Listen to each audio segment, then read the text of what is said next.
them from us, must I suffer, come out for our country. Come out.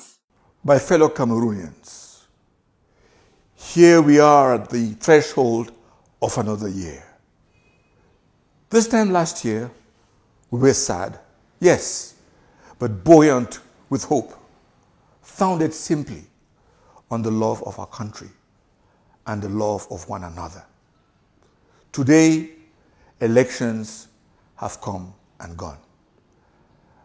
And we now know that Cameroon will not be the center of Africa's football in 2019.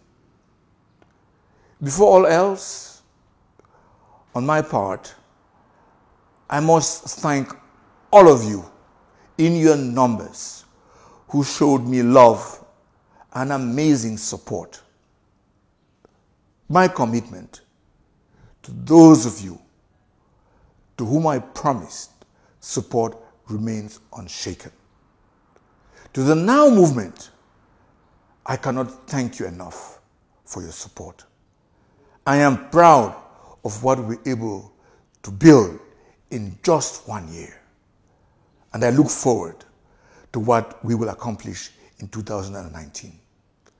I also maintain my engagement to continue actively to ensure that we have a country that is strengthened by its diversity and not weakened or even destroyed by it.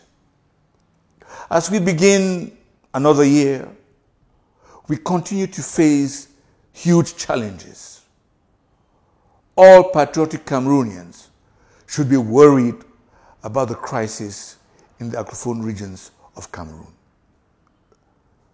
The cultures, the traditions, and the lives in these regions have been totally subverted. Many families have had to bury their loved ones far away from the lands where they would have wished to be buried. I, for one, am marked by the fact that in the first time in decades, I have not been able to go home and pay my respects to the relatives of mine who went before me.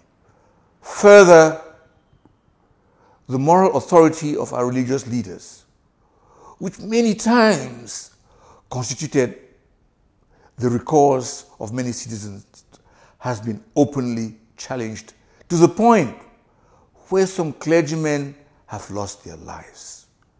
Sadly enough, some of them were foreigners living in Cameroon, having come here driven by the passion to help and to serve. What is most preoccupying is the level of misery that has befallen our regions. The viruses of tribalism, division, and discrimination continue to dig deep into the fabric of these regions. Conservative estimates of death place the toll over 1,000 people. Displaced persons are ever increasing. Refugees continue to flee to other countries. Further, we are still dealing with the scourge of Boko Haram in the far north region, and we are also dealing with the continuing insecurity in the east region and the Adamawa region, resulting from the unsolved conflicts in the sub-region. You know, as chairperson of the panel of the African Peer Review Mechanism, I led the country review of Sierra Leone.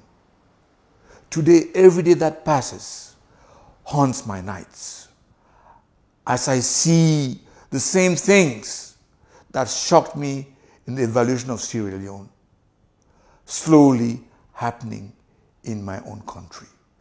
Vengeance, repression, oppression, victimization, collective punishment, extrajudicial killings. The first victims, sadly, are always the poorest and the weakest, numerous among whom are women and children. Girls who are excited about a bright future suddenly find themselves living in forests and becoming mothers at a very early age. Going to school is now an obstacle course, and the education of the children is gravely threatened. Every year, the renowned journal Foreign Affairs lists conflict zones that must be watched. Cameroon, sadly enough, is in the top 10 for 2019. Among Afghanistan, Yemen, Libya, Iran, and many other countries. A report presented to the Security Council clearly states that the crisis in Cameroon is one of the fastest growing in terms of the victims it is producing. Inclusive dialogue must happen as a matter of urgency. And it is, in my humble opinion, very important that the Anglophones talk to each other first. That is why I have always endorsed fully, without any reserve, the initiative of Cardinal Tumi and his colleagues. It is important for every healing initiative to be wholesome. It is most unrealistic to imagine the possibility of addressing only part of the issue. There must be a plan for the return of our citizens to a sense of normalcy and to their homes. This means, among other things, returning people to their villages and assisting them in the reconstruction of their homes.